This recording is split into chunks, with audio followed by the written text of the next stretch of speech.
नारायण नारायण। आज हम पढ़ रहे हैं कृपा और पुरुषार्थ, षष्ठम पुष्प। पुरुषार्थ और कृपा में एक समस्या समान रूप से उनके एकांगी पक्ष को लेकर उत्पन्न हो सकती है। इसे एक प्रसंग के माध्यम से समझा जा सकता है।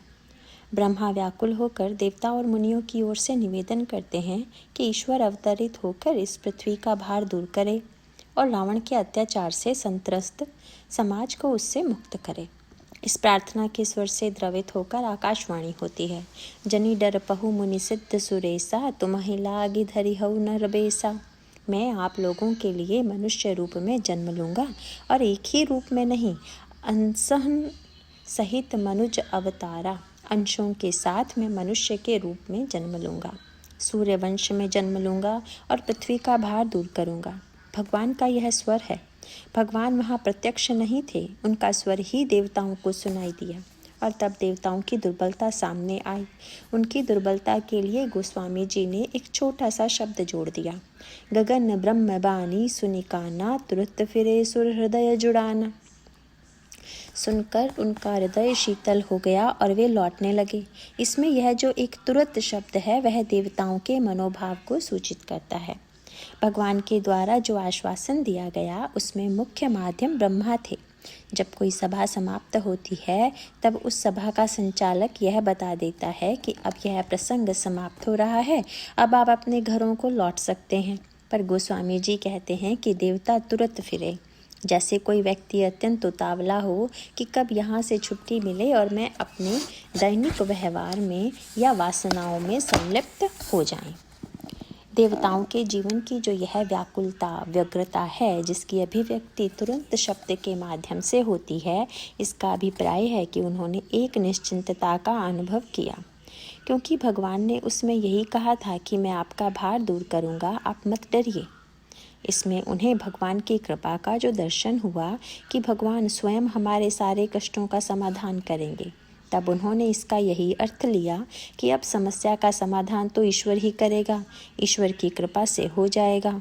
हम लोग निश्चिंत होकर स्वर्ग के भोगों को भोगे, आनंद मनावें।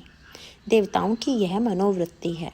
कभी कभी भगवत कृपा का कोई संकेत मिलने पर ऐसी वृत्ति आ सकती है जो देवताओं में आई, किंतु जब पितामह ब्रह्मा ने देखा कि देवता तो तुरंत लौटने की स्थिति में हैं, तो उस समय ब्रह्मा ने देवताओं से जो वाक्य कहे उनका तात्पर्य यह न मान लें कि आपका कोई कर्तव्य नहीं है, आपकी कोई भूमिका नहीं है, आपको कोई साधन नहीं करने हैं। और तब ब्रह्मा ने समझाया कि ईश्वर नर के रूप में अवतरित होकर तुम्हारा भाव दूर करेगा, तो तुम्हें यह भी समझ लेना चाहिए कि तुम्हारा भी कोई कर्तव्य है।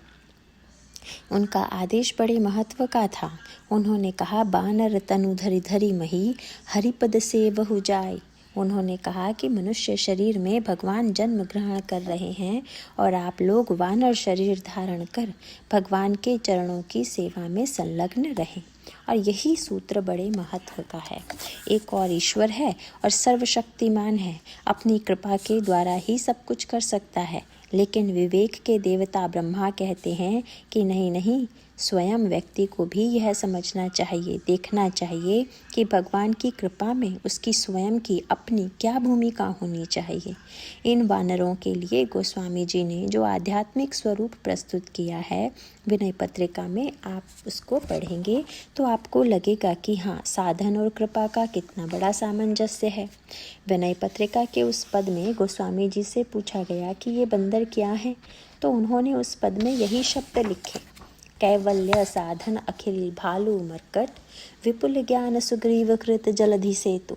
ये बंदर नाना प्रकार के मोक्ष के साधन हैं। पर बड़ी अनोखी बात है, ये देवता तो रावण के सामने टिक ही नहीं पाते थे।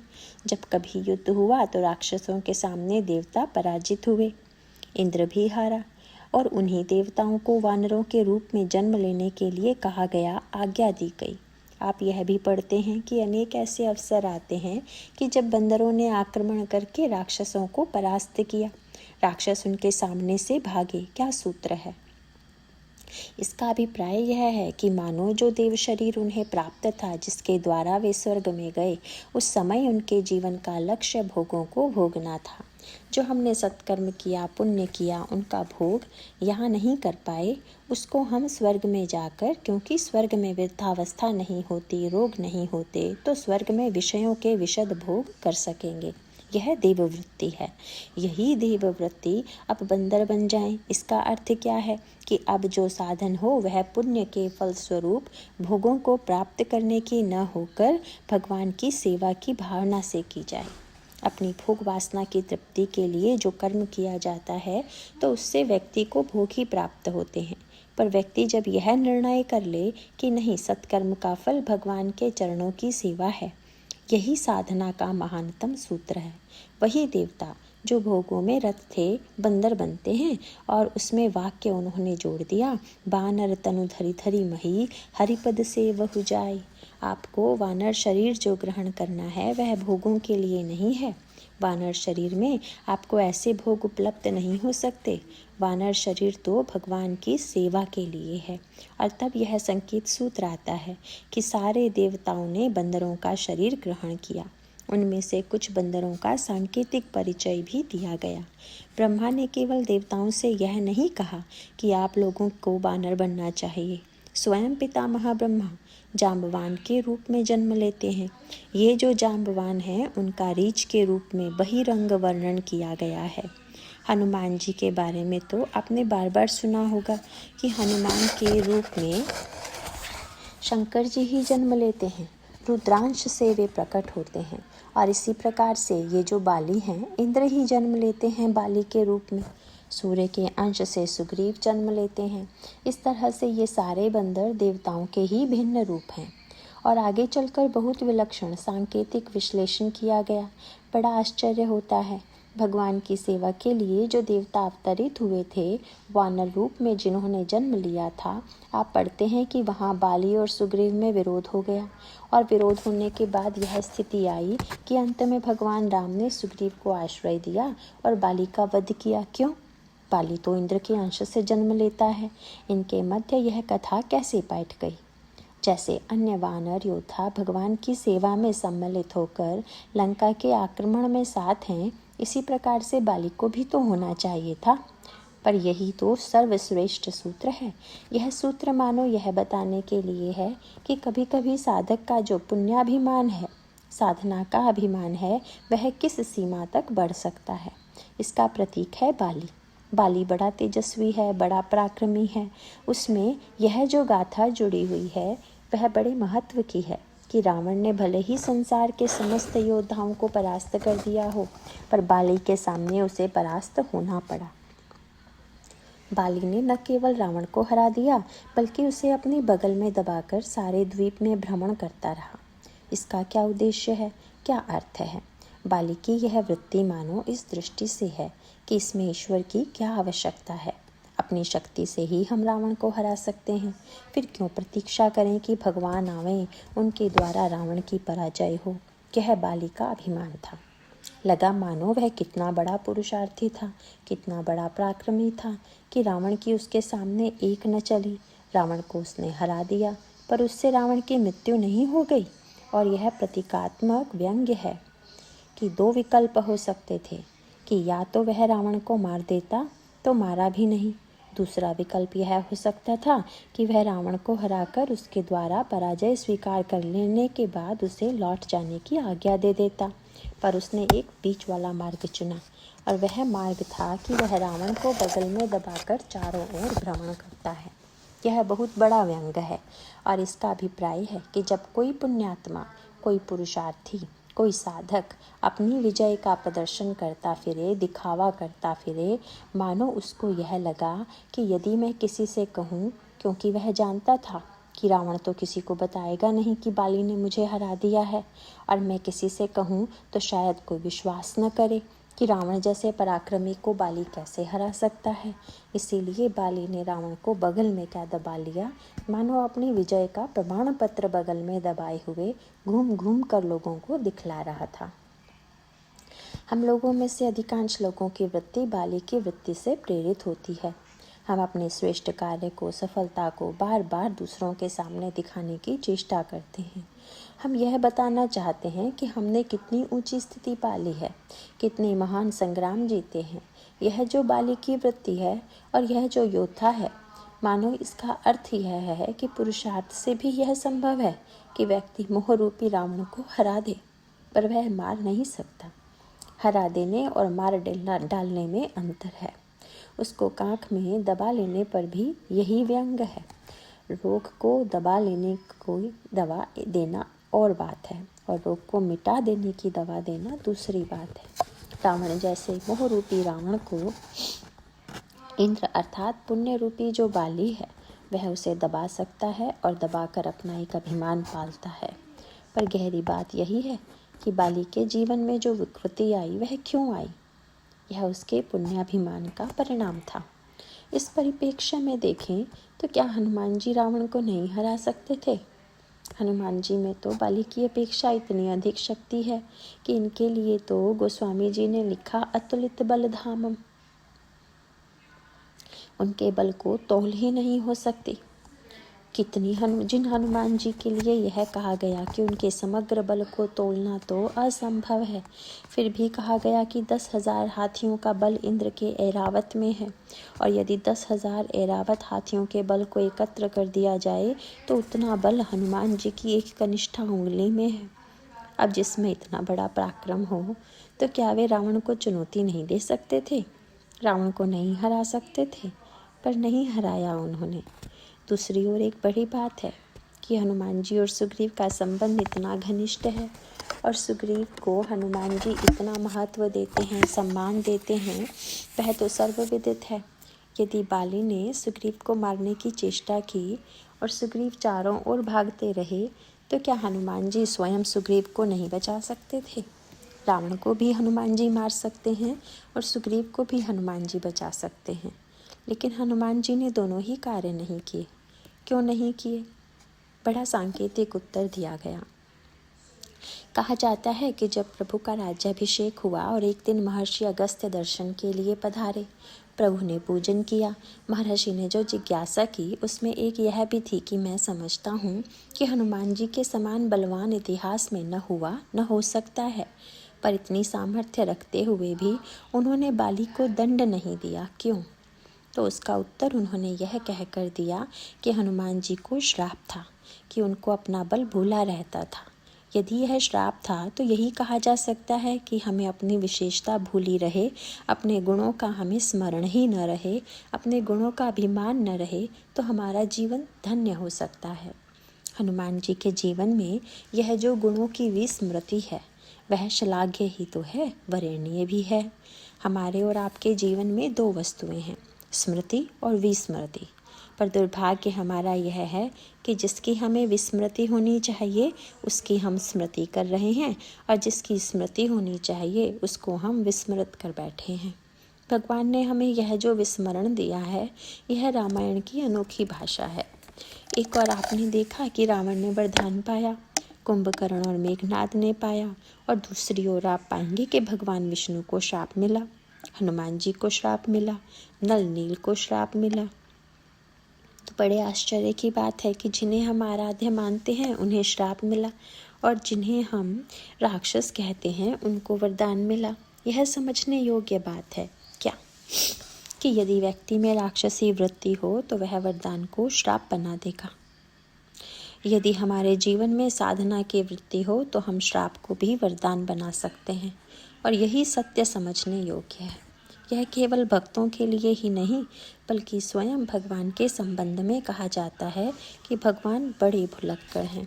गोस्वामी तुलसीदास जी ने निवेदन पत्रिका में किया है कि माँ आप कभी मेरी सुधि प्रभु को दिलवाइएगा।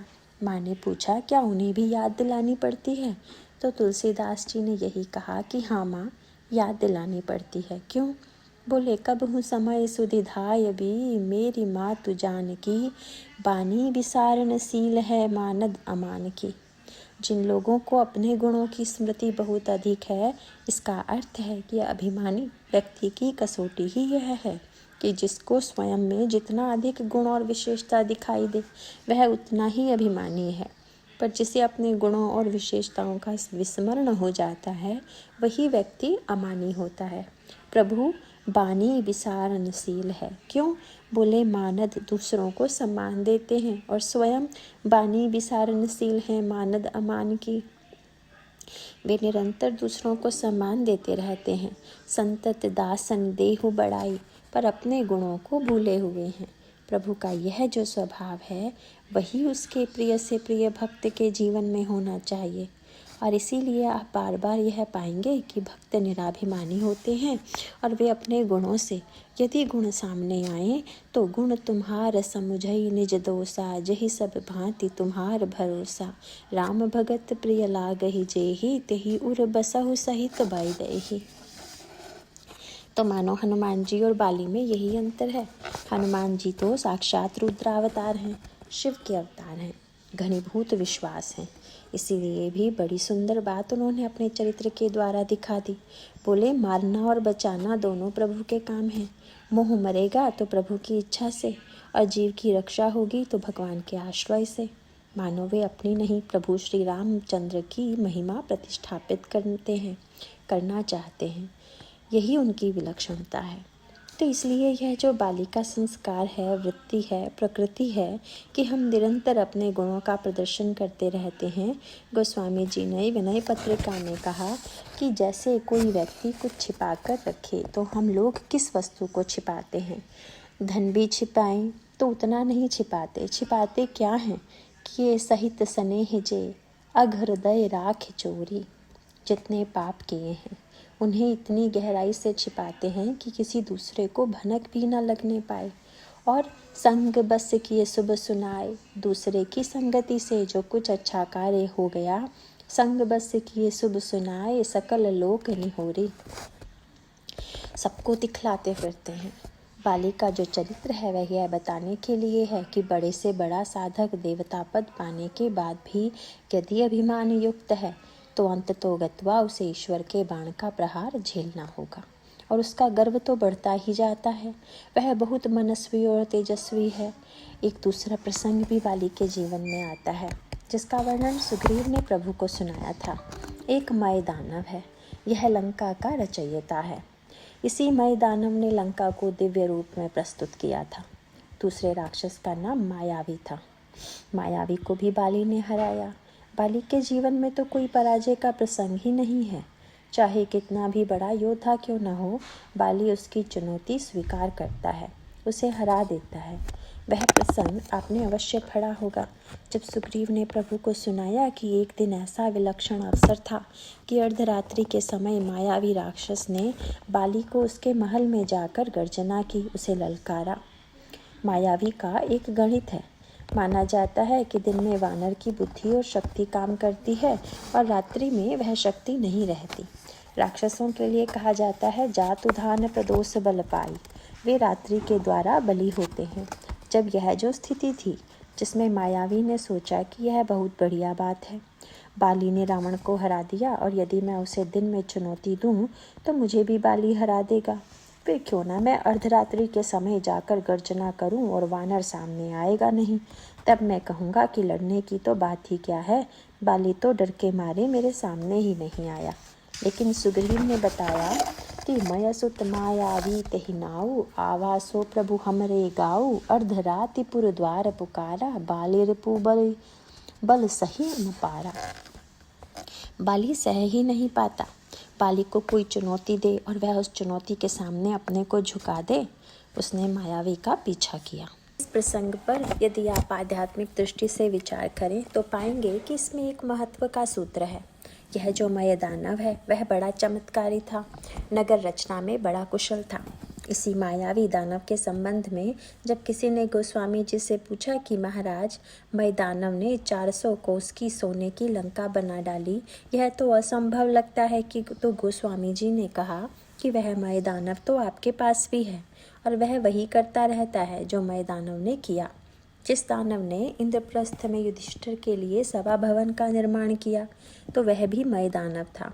तो जो लोग बहुत स्थूल दृष्टि से पढ़ते हैं उन्हें लगता है कि यह क्या बकवास है। अब वह रावण के समय में था और युधिष्ठिर के समय में भी था। यह क्या बेकार बात है, यह तो अनादि से अनंत काल तक रहता है। पर यह जो मय दानव है वह तो शाश्वत है, सदा है। और जब यह पढ़ते हैं कि रावण की सभा भी उसी ने बनाई और युधिष्ठिर की सभा भी उसी ने बनाई, तो इसका अर्थ है कि हमारा मन पाप कल्पना में लग जाए तो उसको भी एक रूप दे देगा। और धर्म के संदर्भ में भी मनेव यो मनुष्यानाम कारणम बंध मोक्षयो, मन में ऊंचे से ऊंचे विचार आ सकते हैं, बुरे से बुरे विचार आ सकते हैं। मानो यह जो मय है यही व्यक्ति का मन है और मायावी इसका बेटा है। मय सुत मायावी तेहि नाउ।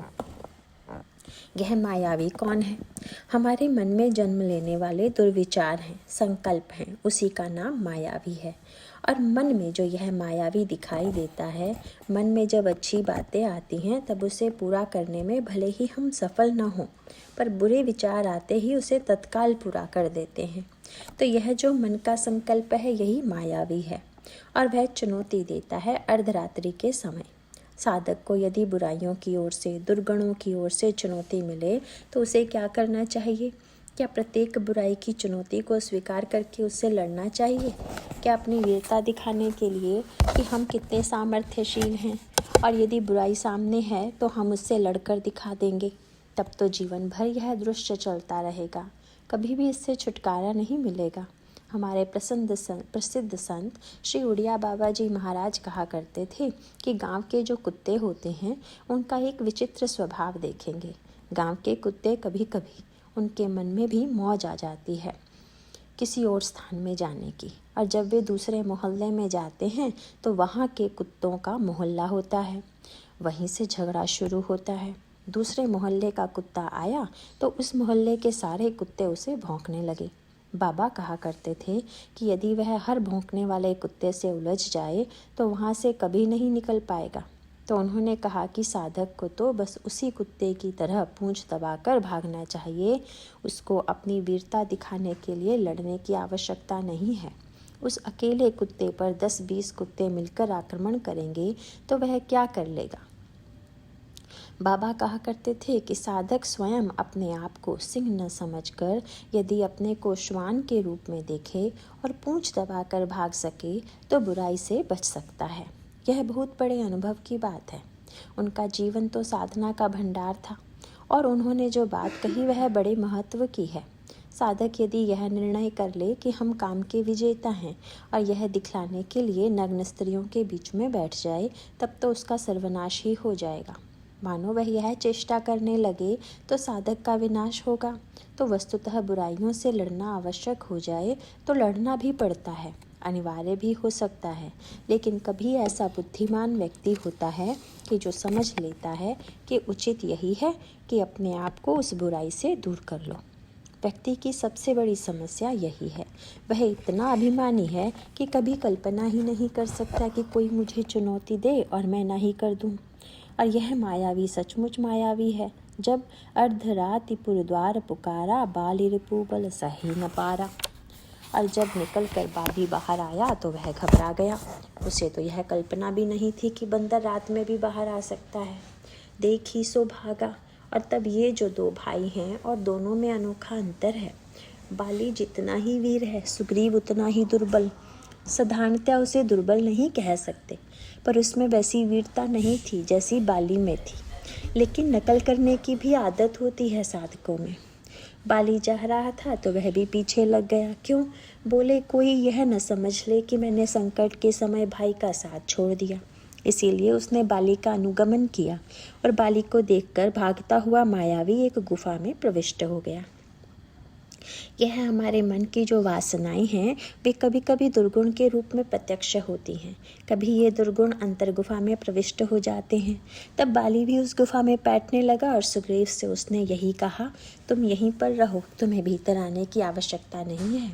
मैं उसे 15 दिन में परास्त कर लूँगा, और यदि 15 दिन बाद भी मैं न लौटा तो समझ लेना कि मेरी मृत्यु हो गई। किंतु उस गुफा में मायावी के साथ अनेक दैत्य छिपे हुए थे और बाली से उनका युद्ध चलता है, और मन के संकल्प विकल्पों से संघर्ष तो बड़ा लंबा खिंचता है।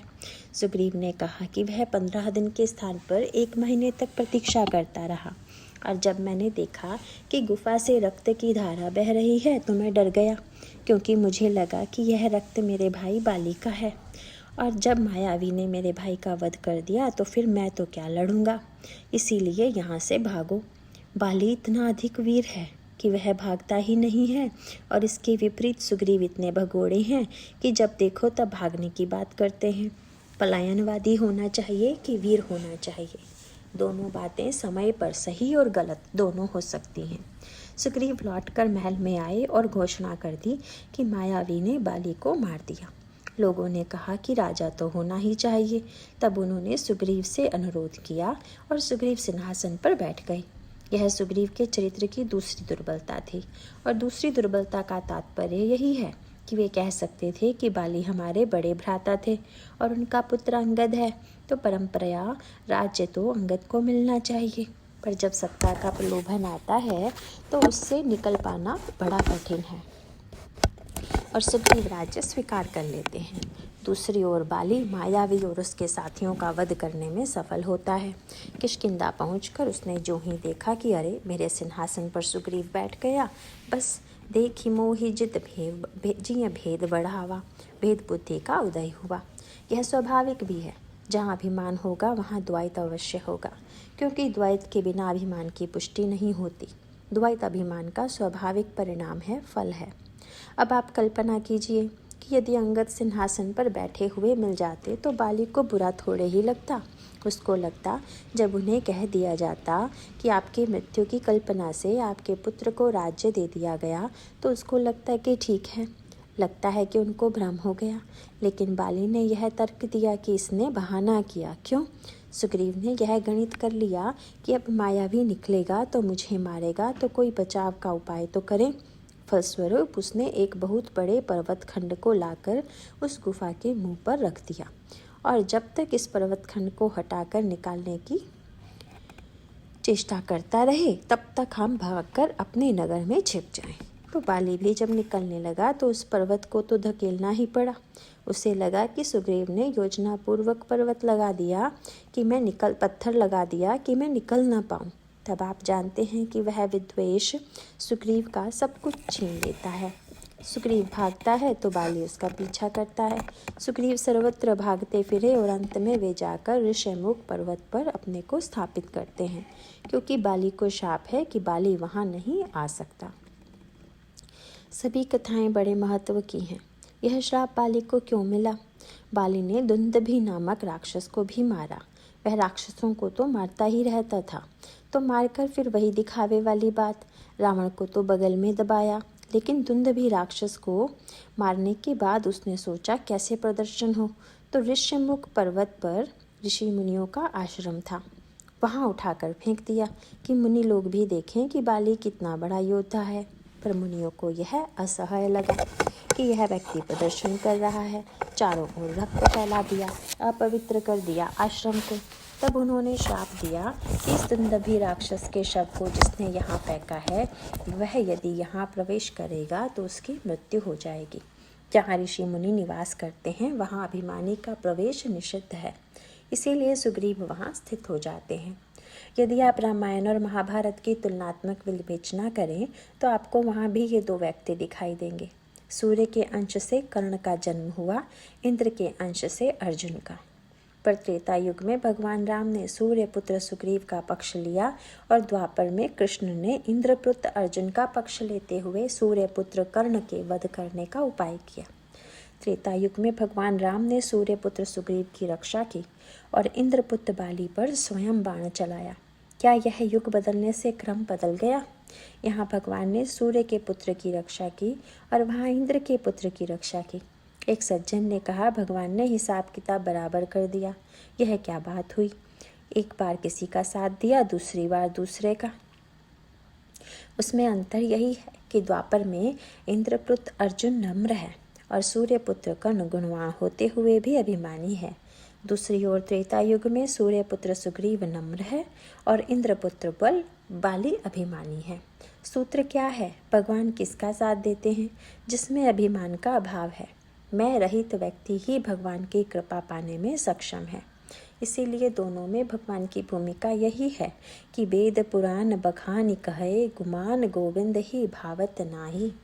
प्रभु को अभिमान प्रिय नहीं लगता। अभिमान को नष्ट कर देना उनका स्वभाव है। तब आप सूत्र पाते हैं कि एक और बाली का जीवन है जो अनेक उत्कृष्ट वीरता के कार्य करता हुआ भी रावण, मायावी, दुंदुभि और अन्य राक्षसों को हराने पर अभिमान में उन्मत्त हो रहा है। दूसरी ओर सुग्रीव में दुर्बलता है, उसके चरित्र में पलायन है, वीरता का अभाव है, पर उसमें प्रतीक्षा की वृत्ति तो है ही। पिछले व्याख्यान में यह बात आई थी कि कृपा के लिए तो प्रतीक्षा करनी पड़ती है। यह नहीं कह सकते कि अब आज ही मुझ पर कृपा हो जाए। कब होगी, कहाँ होगी, किस रूप में होगी, इसे कौन बता सकता है। आप पढ़ते हैं हनुमान जी साथ में हैं और तब वह समय आ जाता है, वह स्थिति आ जाती है, वह दृश्य आ जाता है कि जब भगवान श्री रामभद्र और उनके प्रिय अनुज श्री लक्ष्मण दूर से आते हुए दिखाई देते हैं। सुग्रीव आतंकित है, भयभीत है। उसे यही लगा कि बाली ने कहीं हमें मारने के लिए ही तो इन दोनों योद्धाओं को नहीं भेजा है। सुग्रीव यदि केवल अपनी आंख पर भरोसा करते तब तो वहाँ से भाग खड़े होते, पर उन्हें लगा कि हमारे सबसे सही मार्गदर्शक तो हनुमान जी ही हैं। हनुमान जी से उन्होंने कहा कि आप ब्राह्मण का वेश बनाकर जाइए और पता लगाइए कि कहीं ये बाली के भेजे हुए तो नहीं हैं। और कितनी बड़ी दुर्बलता है। उन्होंने कहा, देखने के बाद वहीं से संकेत करना, आ कर के मत बताना। कहीं सुजानी जी सयन बुझाई। क्यों? बोले, आप बताने जाओ और पीछे पीछे वे भी आ गए तब तो हम मारे जाएंगे। इसीलिए आप वहीं से इशारा कर देना, मैं समझ जाऊंगा। तो महाराज, संकेत पाकर आप क्या करेंगे? बोले, अपने पास तो एक ही कला है भागने की। पठय बाल हुई मन मैला, भागो तुरंत तजौ यह सैला। लेकिन कभी कभी यदि संत का आश्रय प्राप्त हो जाए तो हमारी दुर्बलता भी भगवत प्राप्ति में सहायक बन सकती है। और यही हनुमान जी की महिमा है। हनुमान जी के चरित्र में हम यदि साधना, पुरुषार्थ, कृपा, सबका समग्र रूप एक साथ देखना चाहें तो सहज ही देख सकते हैं। और हम देखते हैं कि सचमुच हनुमान जी का प्रभु से मिलन होता है। हनुमान जी ने जब प्रभु से सुग्रीव को मिलाया तो साधना के मार्ग से नहीं, कृपा के मार्ग से मिलाया। देख लिया, प्रभु ने हृदय से लगा लिया। कह सकते थे कि शयन बुझाने के लिए संकेत कर देते सुग्रीव को कि आओ आओ स्वागत करो, लेकिन हनुमान जी ने प्रभु से यही कहा, नाथ सायल पर कपिपति रही, जो सुग्रीव दास तवहि, तेहि सन्नाथ मैत्री कीजे, दीन जानि तेहि अभय करीजे। महाराज, सुग्रीव यहाँ पर्वत पे रहते हैं, आप चलकर उनसे मित्रता कीजिए। कितनी मीठी बात है, मानो साधन माने चलकर आना है। तो यह कहा जा सकता है कि हनुमान जी कह क्यों नहीं देते कि आ जाओ, पर धन्य हैं हनुमान जी। पुरुषार्थ के पुंज होते हुए भी उन्हें कृपा की प्रतीति पर इतनी आस्था है कि उन्होंने प्रभु से यही संकेत किया कि प्रभु, जब आप जीव पर कृपा करने के लिए अयोध्या से यहाँ तक आ गए तो अब इतनी दूर भी क्यों चलाते हैं जीव को, यह भी आप ही पूरा कर दीजिए। मानो जितना जानते हैं, जितना कुछ कह रहे हैं कि जीवों पर कृपा करने के लिए ही आपने यह अभिनय रचा है। आप चल करके सुग्रीव से मित्रता कीजिए और बीच में मार्ग कितना सुंदर बनाया कि आप भी कष्ट न करें। सुग्रीव बेचारा तो भागते भागते थक गया है कि अब वह कहाँ यहाँ तक चलकर आने में भी समर्थ नहीं है। रोगी यदि समर्थ हो तो डॉक्टर वैद्य के पास जाए, और रोगी यदि खाट से न उठ सके तब तो वैद्य जी को ही वहाँ ले जाया जाएगा। महाराज, आप ही पधारें। आप देखते हैं कि हनुमान जी अपनी पीठ पर प्रभु को, लक्ष्मण जी को बैठाकर सुग्रीव से मिला देते हैं। कृपा के मार्ग से हनुमान जी ने परम पुरुषार्थ स्वरूप होते हुए भी दर्शन कराया, मित्रता करा दी। संक्षेप में सूत्र इतना ही है कि यह जो सुग्रीव का चरित्र है, जिसमें कृपा की इतनी बड़ी महिमा सामने आती है, भगवान स्वयं आते हैं, वहाँ पर कृपा का दुरुपयोग सुग्रीव के चरित्र में है और साधना, सत्कर्म और पुण्य का दुरुपयोग बाली के चरित्र में है। प्रभु की यह महती कृपा है कि उन्होंने दोनों के संस्कार को मिटाने के लिए कैसी अनोखी लीला की। रावण के ऊपर प्रभु ने बाण बाद में चलाया, बाली के ऊपर पहले। भगवान कहते हैं कि पाप के नाश से भी अधिक नाश है साधक के जीवन का जो पुण्याभिमान है वह नष्ट हो जाए। वह एक लंबा प्रसंग है, बस उसमें सूत्र यही है कि बाली की सारी समस्या का मूल भी यही है, उसका केंद्र बिंदु यही है। भगवान राम ने सुग्रीव से यही कहा कि सुनो सुग्रीव, मारि हूँ बाल ही एक ही बाण। मैं एक बाण से बाली का वध करूँगा। ब्रह्म रुद्र शरणागत, गए न उबरहि प्राण। उसके बाद जब प्रभु ने कहा सुग्रीव चलो, चलकर थोड़ी गर्जना करो, बाली को चुनौती दो, तो सुग्रीव घबरा गए। बोले प्रभु, बाली को मारेगा कौन? मैं मारूंगा। और लड़ेगा कौन? बोले लड़ोगे तुम और मारूंगा मैं। यदि यही साधक समझ ले तो यह सूत्र है। तुम लड़ो तो, तुम प्रयत्न तो करो, तुम पुरुषार्थ तो करो, मैं तुम्हारे साथ हूँ। पर यह नहीं कि महाराज आपने प्रतिज्ञा की है तो आप लड़िए और मारिए, हमको काहे को झंझट में डाल रहे हैं। बस यहाँ पर प्रभु ने भेज दिया। सुग्रीव की गर्जना जब बाली ने सुनी तो उसको तो वही अभिमान बस निकलने लगा। तब तारा ने पकड़ लिया। बोली पतिदेव, किसकी गर्जना है? बोले क्या सुग्रीव के स्वर पहचानने में मुझे कोई कठिनाई हो सकती है? और सुग्रीव डर के मारे भागता फिरा। यदि वह गरजता हुआ दिखाई दे तो उस गर्जना के पीछे किसका बल है, इस पर तो ध्यान दीजिए। और तब उसके अभिमान की कला दिखाई दी। दो तरह के अभिमानी होते हैं। कुछ लोग दूसरे की बात तुरंत काट देते हैं कि यह बिल्कुल ठीक नहीं है, पर कुछ लोग सोचते हैं कि ऐसा कहने से तो बुरा लगेगा। तो यदि किसी ने कोई ऊंची बात कही तो काटने के स्थान पर उससे और ऊंची बात बता देते हैं कि अरे तुम मुझे क्या सुना रहे हो, हम तुमसे ज़्यादा अच्छे से जानते हैं। तो रावण जो है वह तो सीधे काटने में विश्वास करता है। मंदोदरी ने समझाया तो कह दिया कि तुम तो अत्यंत डरपोक हो और नारी स्वभाव सत्य कवि कही। बाली ने तुरंत कहा कि तारा, किसका स्वर है? तुम्हें क्या लगता है किसी बलवान का आश्रय लिया होगा? बाली ने कहा बलवान नहीं, वह तो ईश्वर है। उसने कहा कि तुम उसे बलवान बताकर मुझे डराना चाहती हो, मैं जानता हूँ कि वह ईश्वर है। तारा ने कहा कि महाराज मैं जानती थी, उतने से ही आपको रोका, और आप जानते हैं फिर भी दुस्साहस कर रहे हैं। वही ऊंची भाषा। तुरंत कहा अरे तुम इतनी डरपोक हो कि तुम्हें यह भी नहीं पता कि ईश्वर का क्या लक्षण है। ईश्वर तो सम है।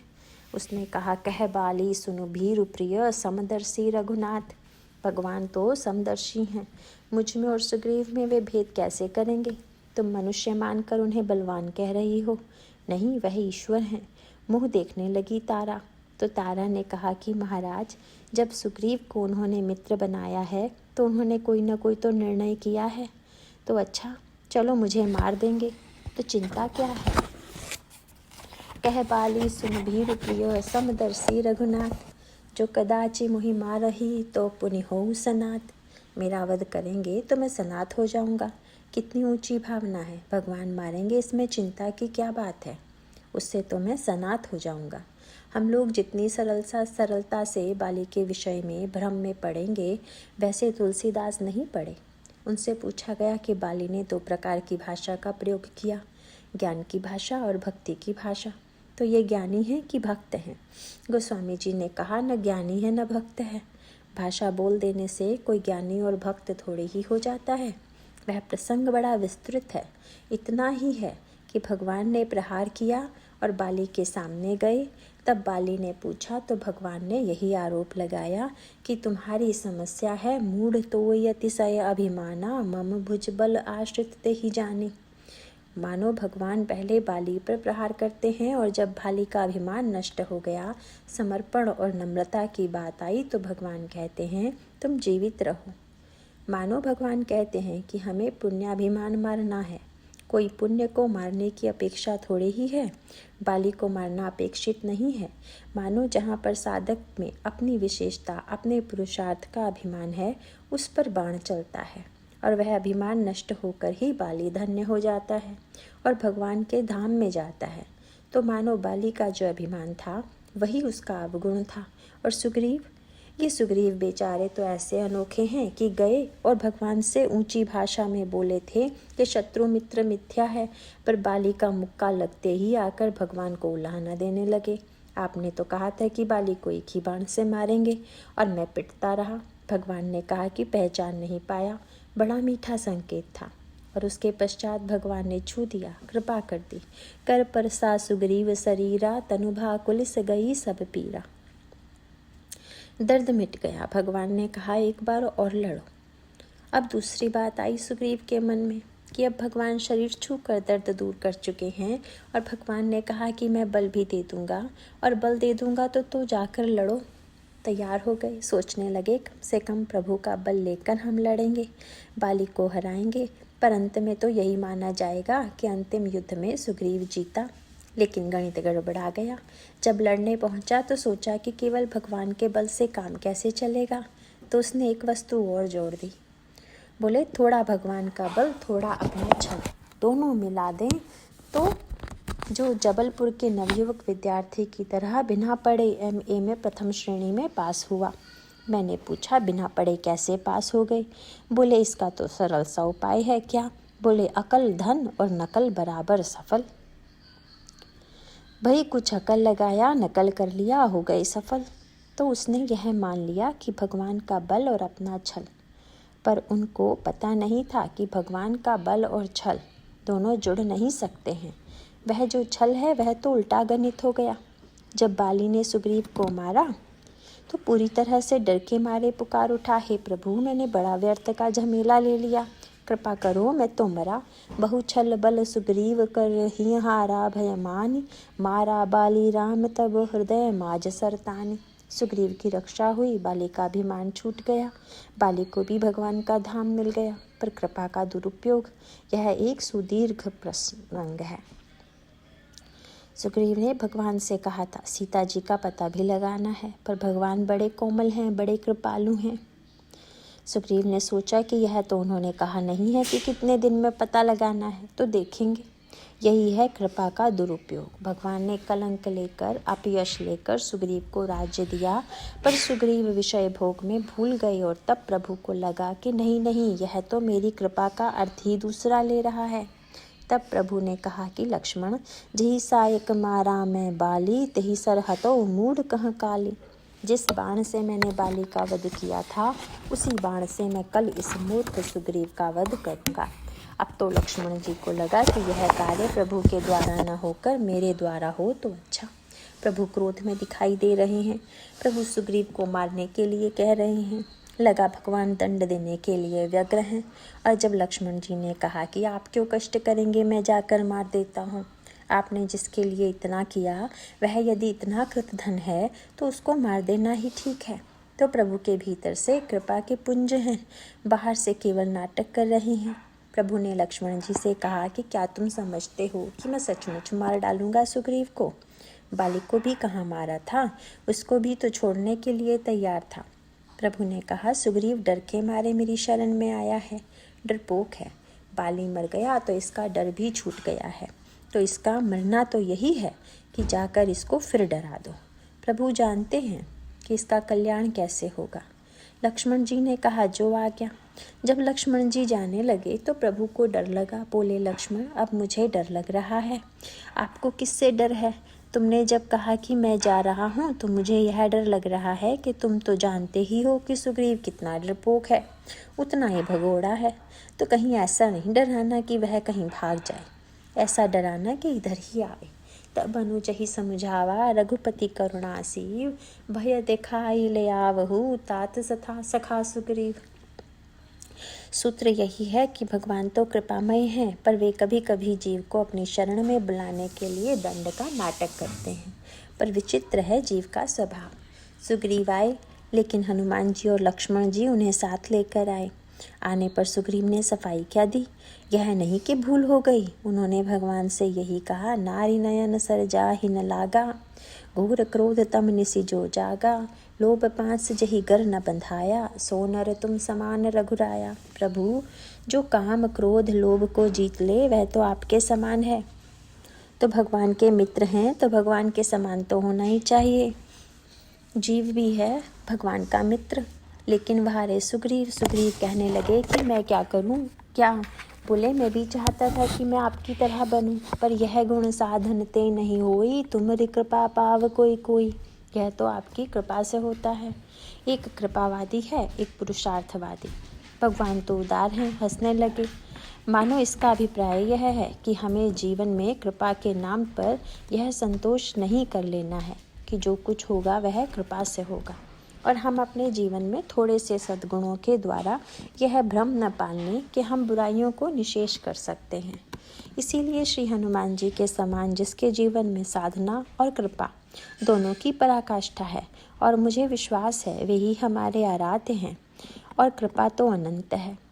इसी को भगवान की कृपा मान लीजिए, चाहे इच्छा मान लीजिए, जो भी है प्रभु ने जैसा कहलवाया वैसा कहा गया। आप लोगों के प्रति मेरा बार बार अभिनंदन है। जासु नाम भव भेषज हरन घोर त्रयसूल, सो कृपाल मोहितो पर सदा रहो अनुकूल। बोलिए सियावर रामचंद्र की जय।